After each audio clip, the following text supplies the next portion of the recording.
Hey guys, welcome back to another episode of the Mind Muscle Connection podcast. Today is a Q&A episode, and I have three questions I want to dive into. But first, before I go into those, I want to go over a few ways you can help support the podcast. If you're somebody who's just focused on weight loss in the past and haven't seen the results you want, then a body recomp may be something that you need. And if that's the case, then my one-on-one online coaching program is for you. I help you lose body fat and build muscle with my body recomp training, nutrition, and lifestyle methods.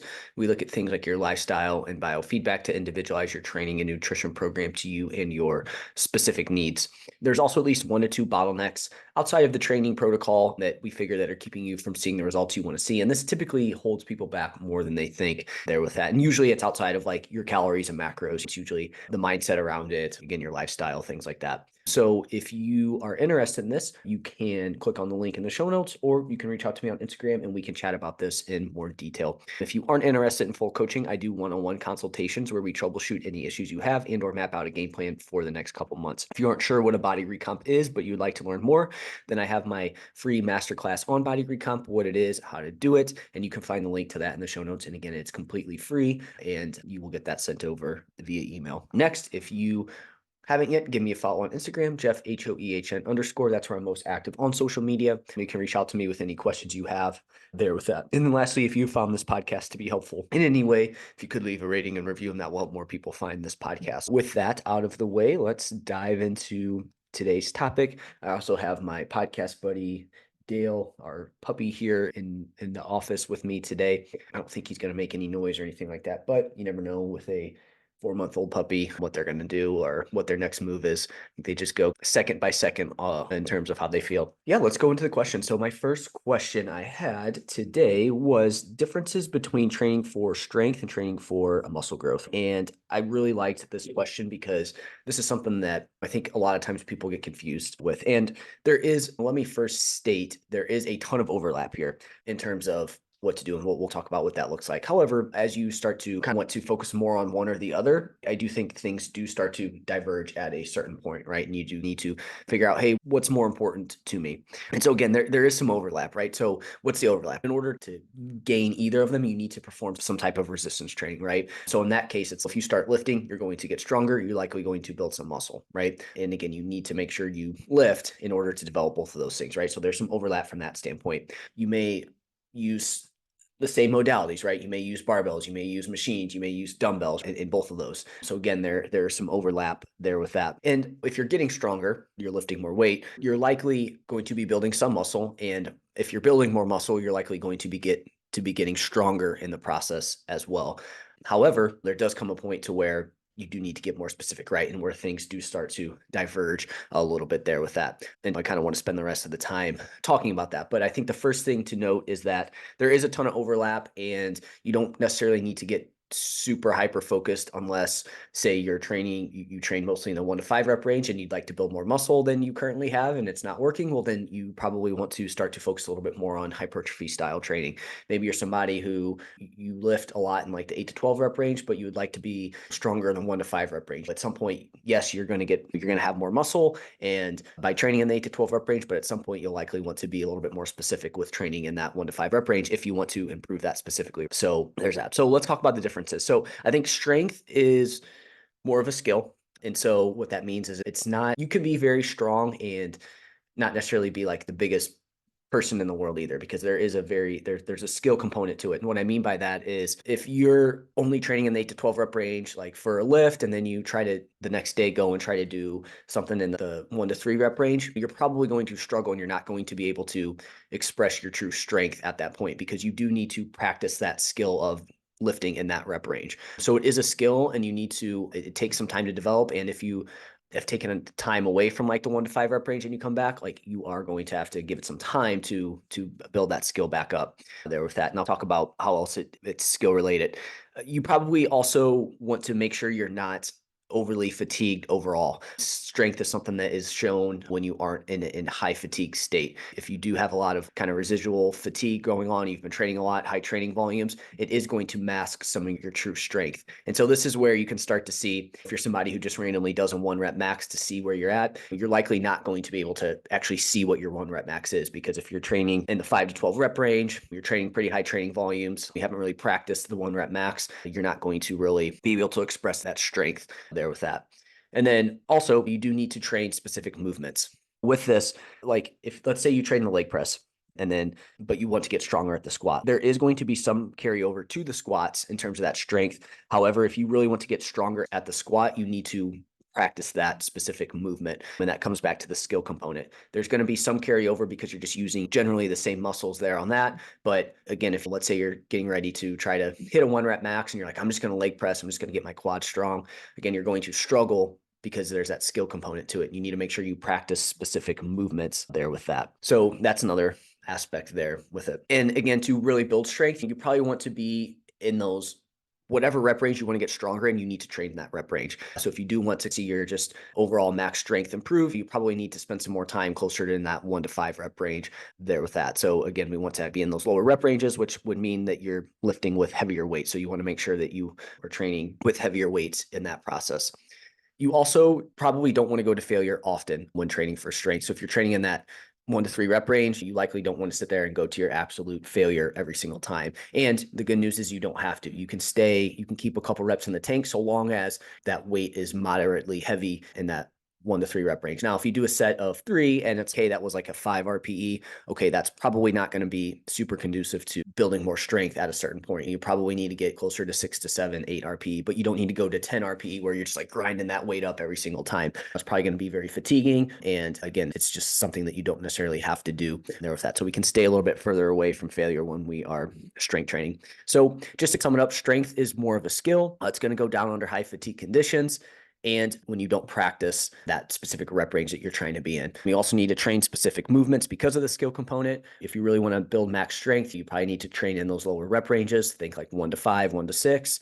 And you probably don't want to go to failure often, and you don't have to continue to build your strength there with that. So now on the opposite end of the spectrum, we have muscle growth. And so with muscle growth, there's a lot more variety in terms of what we can do. Muscle growth is this weird thing because it's more of an outcome versus like a specific skill or thing that you're trying to develop there with that. And so with muscle growth, it's again, we can just be a lot more because it's not like a specific thing where it's more of an outcome we're chasing. We're able to be a little bit more, we can have a little bit more variety and be flexible with what we actually do. So just a few things. One, the rep range. Really, you can build muscle anywhere from 3 to 30 reps. Now, as we zoom in, there's going to be some downsides to certain rep ranges. Again, if you're spending time in that 1 to 5 rep range, you're going to be getting stronger and you can definitely build muscle in that rep range. The volume you need to probably get in is going to be relatively high, and you're probably going to feel super beat up when you start to do high amounts of volume and that like 1 to 5 rep range there with that. Brad Schoenfeld found in one of his studies that, don't quote me on the exact setup, I think it was like 7 sets of 3 and then 3 by 10 there with that. I think that was how they did it, right? So they did 7 sets of 3 and then they did 3 sets of 10 in the group. And the 3 by 10 grew just as much muscle as in the group that did 7 by 3. However, the group that did 7 by 3, they were a lot more fatigued and they just felt like they were super beat up. So just showing that obviously that's going to take a lot longer to train that way. And they just felt more beat up at the end of the study, which again shows that like that wouldn't be something that you would be able to sustain for extended periods of time. That kind of rules out, hey, training a lot in that 1 to 5 or 1 to 3-ish rep range there. So again, we have 5 to 30 reps. Now you go over 15 reps and now you have to really get close to failure. That training kind of sucks, and it's easy to stay far away from failure in that type of training. And that's just a pretty high volume approach there. And so you can see where maybe that 15 plus rep range isn't great. So we get narrowed down into this 5 to 15 rep range. But again, it's still a little bit more, there's a little bit more variety in that than there would be when we're talking about strength. So again, I think that kind of sweet spot is 5 to 15. Now, like we said, this doesn't mean you're not going to build any muscle 1 rep, 2 reps, 3 reps, 4 reps. It's just not going to be the most effective way to get there. And then same thing with 15 to 20 plus rep range there on that. You can do it, but again, it might not be the most, it's probably where you don't want to spend most of your time there with that. We can also use many different exercises. So to go back to the strength aspect of it, it's, hey, if you want to get stronger in say the squat, like you obviously need to train the squat. If you want to build muscle in your quads, we have a wide variety of exercises that can do that. You can be a little bit more,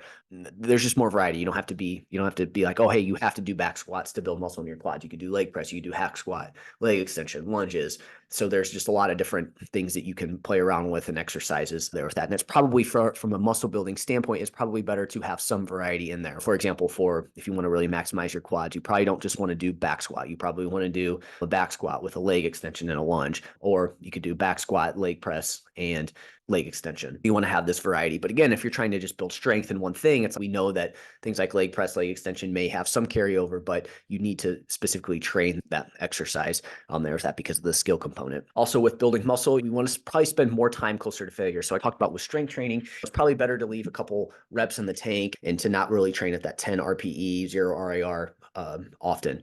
Whereas building muscle, we probably want to get closer to failure. This doesn't mean you need to get to absolute failure every single time you train, but generally speaking, you want to be closer to failure than further from it more often than not when it comes to building muscle there with that. And then volume. Again, same thing here. I think volume has a little bit more of a impact on building muscle than it does strength. Again, you obviously, if you just do one set for strength, you're probably not going to maximize strength there with that. You probably need to do a couple sets. But with building muscle, there's probably a little bit more of carryover and like a direct impact on building muscle with volume. Now, obviously, these other things need to be there, but again, you do need to make sure that you are training enough to build muscle there with that. So those are the main differences between hypertrophy and strength and how you would go about it. Like I said, there is a ton of carryover, but it is going to diverge here a little bit. And I think I kind of want to end this. There's still one more thing that I want to go over with this. Just because you're stronger, it doesn't mean you've built more muscle. And so I made a post a while back about increasing strength does not automatically equal muscle growth. I think a lot of times people assume that if they're stronger, they're going to be building muscle. And so while it's a great sign, but it's not everything. So I just want to go over a few reasons why. So first, the strength component, right? So like I said, strength is going to have that massive skill component to it. So we don't know that, again, you may just be better at, like initially when you do a new exercise, you get stronger at it, you're able to add weight relatively quickly. Again, that's your body learning how to do it. It's not that you're building more muscle, it's just your body's learning how to do it, and it's getting that skill component nailed down. Number two, how you execute the lift is super important. So an exercise is only effective if you place tension on the target muscle. With strength, we are just trying to get the weight from point A to point B, and it doesn't really necessarily matter how you get it there. You just need to get it there. Whereas like for muscle growth, you want to make sure that again, I don't want to say that technique doesn't matter. And for strength, it certainly does. But you want to make sure you're placing tension on the muscle to build muscle there with that. So like, for example, if you're missing out on a lengthened position or have no control of the weight, it's likely not going to be great for building muscle. So while on paper, your numbers may be going up, but if your muscles don't get the tension they need, they're not going to grow there with that. Number three, lifting sends a signal to build muscle, but everything else you do impacts if and how much muscle growth there will be. So while you do need to make sure you need to lift to build muscle, if your nutrition, it's the nutrition and recovery processes that actually allow your body to build and repair muscle tissue. Without these, your body can't fully capitalize on the growth signals sent during a workout. So you could be getting stronger, but if you don't sleep well, don't eat in a way that helps with muscle growth, and don't allow for the proper rest and recovery, you may not build more muscle as you think, even though your numbers are going up. And so another one is exercise selection and range. Also paying attention to strength increases for muscle growth should be exercise dependent and rep range dependent. So increasing strength in like the 8 to 12 rep range on leg extensions, so like a single joint exercise, is a better predictor of muscle growth than increasing your 1 rep max on your squat, which is a multi-joint exercise on there with that. So again, just because you're getting stronger doesn't mean that you are building muscle. It's a good sign, but it's just one piece, and we need to make sure that all those other things are in check. Pretty interesting topic there. Hopefully that gives you a better idea of how there's a lot of overlap, but it also differs. And again, we need to make sure we're training specific to what we're doing. I think a big mistake I see made is somebody's training in that 1 to 5 rep range. They want to get as strong as they can, and they think that they're automatically going to build muscle, and that's probably not the most productive way to do that. Now, you can certainly combine these. You call it a power building program, whatever you want to call it, where you do some work in the 1 to 5 rep range, understanding that, hey, that's probably not the most productive way to build muscle, but you're working on that max strength, and then you spend the rest of your time, training more hypertrophy style. And a lot of people coin this like power building. And so that's certainly a way to do it as well too there. And again, you don't necessarily have to choose one or the other. You can combine them, but just understand that that's time that you could be spent doing the other one, or vice versa. So we just kind of have to consider the trade-offs there with that. All right, so let's go to the next question here. All right, so I did January, counted macros, lifted 5 days a week, lost 2 pounds in 30 days. WTF. Part two, I'm a seasoned lifter, experienced macro counter 42. Could it be hormones? So I think first, yes, it 100% could be your hormones for sure. There with that, right? You're around that age that some of these things could be starting to impact it, right? However, I would look first at your like lifestyle and stuff like that before you blame hormones. I think a lot of times people don't have the lifestyle factors in check before they think, oh, it's my hormones. Maybe their hormones are out of whack, but again, it's usually, oh, sleep's off, diet quality is not very great. Their overall stress levels are high, which is impacting that, right? Whether that be from the fact that you're trying to fat loss diet, exercising a ton, it could be that, or you just have a lot of stress overall in your life. So again, stress doesn't fall.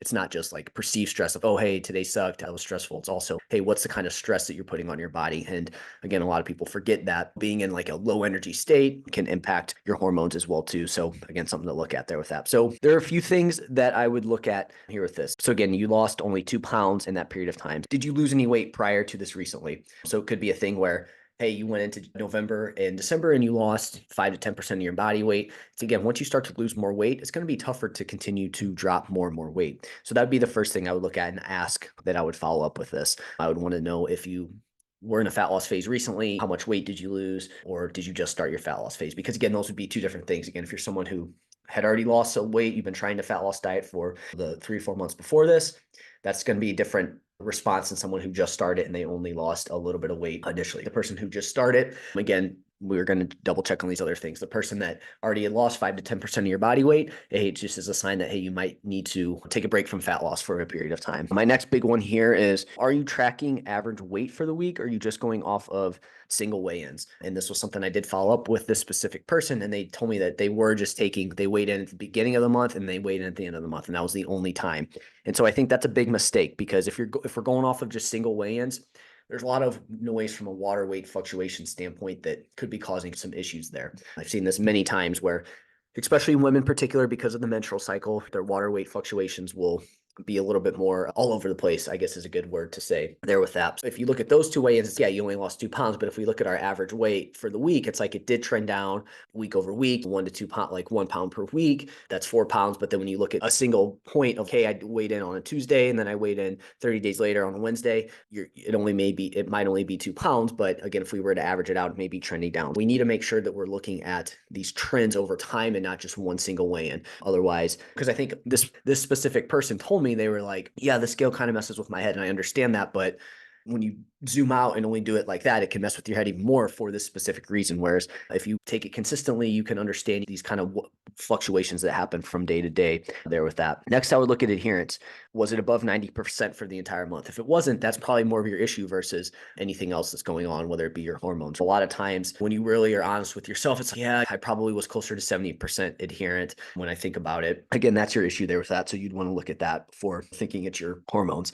Could there be some underreporting? Even dietitians have been shown to be off by around 200 calories or so. And in some of these studies where they think they're weight loss resistant, they're thinking they're eating 1,200 calories. They look via doubly labeled water and they're eating 2,400 calories. So almost like double what they think. So again, underreporting could happen on accident, where you purposely don't report certain foods. Again, we're more likely to underreport tasty foods, things that are more calorie dense, but it could also be on accident. Whatever they say is in the amount of calories, it can be off by up to 20% plus or minus. So we have that to deal with. And then if you go out to eat, again, it may say it's 500 calories, but it may be way more than that. So again, it could be on purpose or it could be on accident there with that. And again, there's a lot of potential discrepancies in terms of tracking. That could be something that's going on there. And more times than not, people are going to underreport their calories. Again, when you go out to eat, that's going to be a big source there of probably underreporting calories with that. Next, are your calories, macros in a spot where you will drop body fat? Do you need to potentially just make an adjustment? That could be a big thing, where maybe if you used a macro calculator online or a resting metabolic or RMR calculator, and it spit out numbers, hey, here's your maintenance, here's your deficit, and you just followed those and you didn't ever make a change, those numbers could be off a little bit. It's very individual to the person in terms of how many calories they are going to need to be in a deficit. This is going to depend on your genetics. It's going to depend on dieting history, your hormonal profile. It's going to depend on how much weight you've lost recently. And there's a lot of things that go into that we need to consider there. And again, how did you come up with your macros and calorie goals? So that kind of goes hand in hand with that. Are you basing it off of what you think, or is this actually, okay, you've tested this, trials and errored it, and this is where you ended up? Because again, a lot of times people just accidentally have more, they end up having their calories higher than it needs to be because this is what the macro calculator said online. Next, another big one is, are you tracking more than just scale weight to measure fat loss progress? This is another big mistake I see people make is they get overly fixated on just the scale and it's like, hey, I've only dropped 2 pounds, but then you look at them and it's like, okay, you're definitely leaner. Your measurements have gone down in your midsection. Your progress pictures look better. You're recomping, right? Like you're dropping body fat in this process. Make sure you're tracking more than just scale weight there with that. Another big thing to look at are your training methods. While this person claimed they were a seasoned lifter and they've probably been training for a while and they probably have good knowledge around it, sometimes improving execution and getting on a better program can lead to muscle growth, even if you have been lifting for some time. So this is another kind of thing here where people are like, oh, I've been training for a while, so there's no way I can recomp because I've been training for a while. You look into their training methods and they weren't very good. They were not training specific to building muscle. They were doing a lot of cardiovascular type training. Again, that wasn't geared towards building muscle. Maybe they were doing weight training, but they weren't taking the target muscle close to failure. They weren't doing enough volume. The exercise selection was off. But you get them on a good program geared towards building muscle, improving their execution. And it's, yeah, you've been training for 5 years, but you're from like a standpoint of hypertrophy style training, it's only been your newbie still. And so you can see muscle growth in that process. Again, double checking that and seeing where you're at there with that. And again, this may mask some of the weight loss from a scale perspective. So this goes back to looking at things besides just the scale weight there with that. Hopefully that was helpful. Hopefully that gave you some insight. If you're somebody like this, that you did all these things and you only lost 2 pounds, hopefully this gives you some idea in terms of what to potentially look into and why your scale weight may not be down as you would like it to be there with that. But here's another good one. And this is going to sum up everything here for today. And I think they all tie in together. So my performance is going up in a deficit. Is this muscle gain? And potentially, yes, it 100% could be muscle gain. Like I said, I think a lot of people think that there's just, whether they've heard this on the internet or maybe in the past they've done a fat loss phase and they, again, maybe didn't train the right way or whatever it may be. And they automatically think, oh, if I'm in a deficit, I'm going to not build any muscle, right? Performance is just going to go down the drain. And that's not always the case, depending on how much muscle you currently have. So again, if you don't have like massive amounts of muscle, you're in a good spot to still build muscle while in a deficit. Your training methods, so like I just talked about, again, maybe you've trained for a while, but your methods aren't off, your programming's bad, your exercise selection sucks, your training intensity is not there or where we need it to be to build muscle. Again, you have some wiggle room to build more muscle in a deficit like we talked about. And your body fat levels also play a role, right? So if you have higher levels of body fat, you're not like sub 15 to 20% as a female, 8 to 10% as a male, you likely, and then these other things that I just talked about, again, you have those other things I talked about are off, like you still have some room here to build a good amount of muscle in a deficit. So 100%, you could be, if your performance is going up, that could be a good sign that you are building muscle in a deficit. However, you do need to check your execution and making sure you aren't, quote unquote, cheating to get more weight and reps. So a lot of times people will see, again, like I initially talked about, just because their like numbers are going up, they think that they're building muscle, but what's that execution? Are you still executing that movement in a way that's placing tension on the target muscle, or now are you cheating a little bit to get more weight and reps? Because again, if you're doing that, well, you're likely not building muscle, even though your numbers are going up there with that. We want to make sure that execution is still there. And again, I do this with clients who are getting form videos and giving them feedback and seeing what that looks like. Also, another thing, if some of the exercises are new, then it could be your body learning and getting better at the exercise rather than actual muscle gain. So to go back to what we talked about initially, strength is a skill. So if you just got some new exercises in and you haven't done them for a while and they're going up relatively quickly, could it be muscle? Maybe a little bit, but also your body's learning how to do that movement. And so the skill aspect of it's improving, and that's why that weight's going up quicker than it normally would in that process. So that's something that could be going on. So to sum up this question, I think it's a good sign if your performance is going up in a deficit and you totally can build muscle. Again, get rid of any preconceived notion you have that you can't build muscle in a deficit. You totally can, especially if you match up with those conditions that I talked about. However, you need to look at your execution of the movement, make sure that's staying consistent and you're performing that exercise in a way that's conducive to muscle growth and not just getting more weight or reps. And then again, part of it could be that you are just learning the movement and your body's getting better at it there with that. Maybe give it a little bit more time there. But again, the big takeaway, you can build muscle in a deficit so long as things line up correctly there. So that's it for this episode. Dove a lot into strength and muscle growth and the kind of differences there and some things that could be going on from a physiological standpoint with that. So hopefully this was helpful. I will chat with you guys next time.